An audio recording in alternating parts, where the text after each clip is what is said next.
வணக்கம், welcome to சாமி spoken English. இன்றைக்கி நம்ம பார்க்க போகிற லெசன் வந்து டெய்லி யூஸ் சென்டென்சஸ். சரி, ஃபஸ்ட்டு செட் ஆஃப் சென்டென்சஸ் இப்போ பார்க்கலாம். நம்ம வீட்டுக்கு யாராவது கெஸ்ட் வந்திருப்பாங்க, சாப்பாடு சர்வ் பண்ணுவோம், ஆனால் அவங்க சாப்பிடாமல் அப்படியே உட்காந்துருப்பாங்க. அப்போ நம்ம என்ன சொல்லுவோம்? உங்களோட சாப்பாடு ஆறி போயின்னு இருக்கு சொல்லுவோமா? இது இங்கிலீஷில் your food is getting cold. Your food is getting cold. Next பார்க்கலாம், எங்கள்கிட்ட சாப்பாடு தீர்ந்து போயிடுது. எப்படி சொல்கிறது இங்கிலீஷில்? we have run out of food. we have run out of food. அதே மாதிரி இந்த சாப்பாடு அழுகின நாத்தம் அடிக்குதுப்பா. எப்படி சொல்கிறது இங்கிலீஷில்? this food smells rotten. this food smells rotten. ராட்டன்னா அழுகினன்னு அர்த்தம். நெக்ஸ்ட் பார்க்கலாமா? சாப்பாடை வேக வேகமாக முழுங்காத, வேக வேகமாக சாப்பிடாத. சரி, இந்த வாக்கியத்தை நம்ம இங்கிலீஷில் பார்க்குறதுக்கு முன்னாடி ஒரு வேர்ப் ஒன்று கற்றுக்குவோம். அது என்ன வேர்ப் தெரியுமா? கல்ப்பு. இந்த கல்ப்புக்கு ரெண்டு அர்த்தம். ஒன்று வந்து சாப்பாட்டை வேக வேக வேகமாக முழுங்கிறது. செகண்ட் ஒன்று என்ன தெரியுமா? வாட்டரையோ அல்லது ஏதாவது ட்ரிங்க்ஸையோ வேக வேகமாக குடிக்கிறது. இது ரெண்டையுமே நம்ம இங்கிலீஷில் கல்ப்புன்னு தான் சொல்கிறோம். சரி, சாப்பாட்டை வேக வேகமாக முழுங்காதீங்கப்பா. எப்படி சொல்கிறது? Don't gulp your food. Don't gulp your food. அதே மாதிரி சாப்பாட்டை முழுங்கிறதுக்கு முன்னாடி நல்லா மெல்லுங்க, மென்று தின்னுட்டு அப்புறம் முழுங்குங்க. எப்படி சொல்கிறது இங்கிலீஷில்? chew your food before swallow. chew your food before swallow. நல்லா கவனிங்க. சூனா மெல்றது, ஸ்வாலோனா முழுங்கிறது. சரி, கெஸ்ட்டு வந்துட்டு கிளம்புவாங்க. நிறைய வெரைட்டிஸ் ஆஃப் ஃபுட் தயார் செஞ்சுருப்போம், ஆனால் அவங்க கொஞ்சமாக தான் சாப்பிட்ருப்பாங்க. அப்போ என்ன சொல்லுவோம்? நீங்கள் சரியாகவே சாப்பிடலை, நீங்கள் ஒழுங்காகவே எதுவும் சாப்பிடல சொல்லுவோமா? அது இங்கிலீஷில் you hardly had anything. You hardly had anything. அடுத்தது காஃபியை ஊற்று. எப்படி சொல்கிறது? pour the coffee. pour the coffee.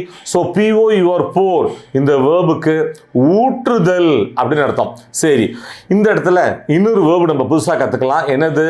சொட்டுறது அல்லது ஒழுகிறது. இதுக்கு என்ன வேர்பு? ட்ரிப். டிஆர்ஐபி. ட்ரிப்னா சொட்டுறது அல்லது ஒழுகிறதுன்னு அர்த்தம். Let's see example.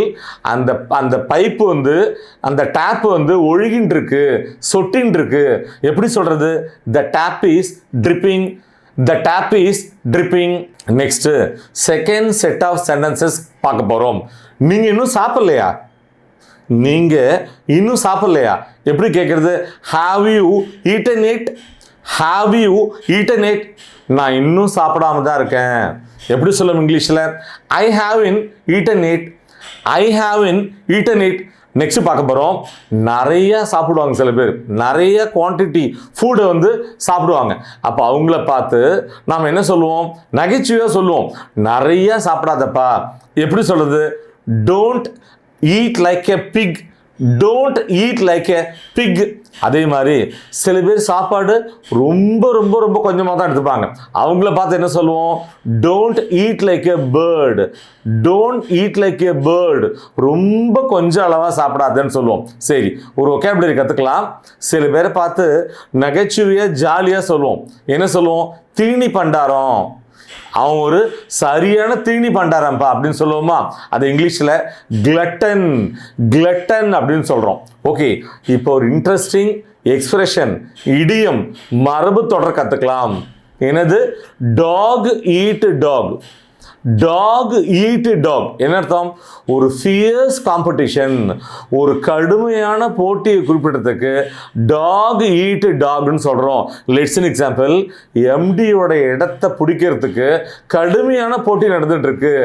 Talk eat dog competition is going on to grab the MD's position. Dog eat dog competition is going on to grab the MD's position. அடுத்தது நம்ம எல்லாருக்கும் தெரிஞ்ச ஒரு தமிழ் பழமொழியை எப்படி இங்கிலீஷில் சொல்கிறதுன்னு தெரிஞ்சுக்க போகிறோம். கூழுக்கும் ஆசை, மீசைக்கும் ஆசை. எப்படி சொல்லுவோம் இங்கிலீஷில்? You can't have your cake and eat it too. You can't have your cake and eat it too. Next third set of sentences போகிறோம். அதில் ஃபர்ஸ்ட் என்ன? ஒன்னால் சொல்லக்கூட முடியாதா? யாரையாவது பார்த்து கொஞ்சம் கோபமாக கேட்போம், உன்னால் சொல்லக்கூட முடியாதா, Gantt you even del, Gantt you even del. அதே மாதிரி ஒரு இன்ட்ரெஸ்டிங் அண்ட் யூஸ்ஃபுல் ஃப்ரேசல் வெர்பை கற்றுக்கலாம். என்னது? Pass around. பாஸ் அரவுண்டு என்ன அர்த்தம்? நாட்டாமல் பண்ணுறது. லெட்ஸ் இன் எக்ஸாம்பிள், எனக்கு நாட்டாமல் பண்ணுறது பிடிக்காது, என்ன இதை பண்ணு அதை பண்ணாத அப்படின்லாம் என்கிட்ட சொல்லாத. I hate bossing around, don't tell me what to do and what not to do. I hate bossing around, don't tell me what to do and what not to do. அதே மாதிரி எங்கிட்ட வச்சுக்காத, உண்மையை சொல்லிடு. சொல்லுவோமா? யாரையாவது கொஞ்சம் மிரட்டுற தொனியில் பேசும்போது எங்கிட்ட வம்பு வச்சுக்காத, உண்மையை சொல்லிடு. சொல்லுவோமா? இது இங்கிலீஷில் don't miss with me, tell me the truth. Don't miss with me, tell me the truth. So இந்த வீடியோட லாஸ்ட் லெக்குக்கு வந்துட்டோம். என்னுடைய உள்ளுணர்வு சொல்லுது அவளுடைய ஐடியா வந்து ரொம்ப நல்ல ஐடியான்னு. இது இங்கிலீஷில் my cut டெல்ஸ் me her idea is a sound one.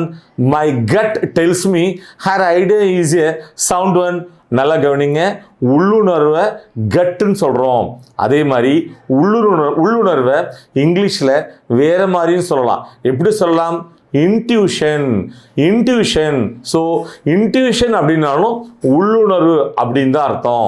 My dear viewers, daily use sentences இந்த வீடியோ உங்களுக்கு ரொம்பவே ஹெல்ப்ஃபுல்லாக இருந்திருக்கும்னு நாங்கள் நம்புகிறோம். மீண்டும் அடுத்த பாடத்தில் சந்திப்போம். தேங்க்யூ.